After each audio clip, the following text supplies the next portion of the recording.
మానసాదేవికి శక్తి రూపాలలో ఉన్నటువంటి ప్రాధాన్యత ఏమిటి? ఈ మానసాదేవి ప్రస్తావన ఏ పురాణంలో ఉంది?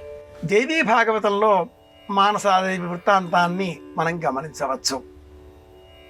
ఆస్తికుని తల్లి, అలాగే తన పేరుతో ఉండే అమ్మాయినే వివాహం చేసుకుంటాను అనేటటువంటి సంకల్పంతో ఉన్న వ్యక్తి మానసాదేవిని వివాహం చేసుకొని నిద్రించే సమయంలో సూర్యాస్తమయం కావడంతో ఆ మానసాదేవి తన భర్తను సంధ్యావందనం చేసే నిమిత్తమై మేలుకొల్పగా, నేను నిన్ను ఇప్పుడే విడిచిపెట్టేస్తున్నాను అన్నాడు. అదేమి అని అంటే, నీ భర్త నిద్రిస్తుండగా సూర్యాస్తమయం అవుతుంది, లేచి సంధ్యావందనం చేయవలసింది అని నీవన్నావంటే నీ భర్త మీద నీకు నమ్మకం లేదు.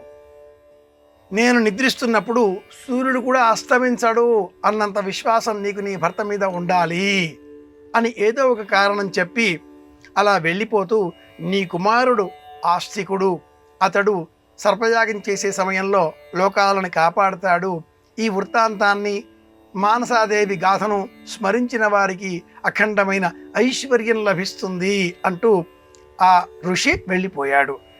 జగత్కారి, జగత్కారువు ఆ దంపతుల పేర్లు. ఈ మానసాదేవి వృత్తాంతాన్ని స్మరించిన వారికి సంపదలు లభిస్తాయి, భౌతికమైన సమస్త ఐశ్వర్యాలు వారిని చేరతాయి అని మనకు దేవీ భాగవతం ప్రబోధం చేస్తుంది. మానసాదేవి వృత్తాంతం దేవీ భాగవతంలో ఉంది.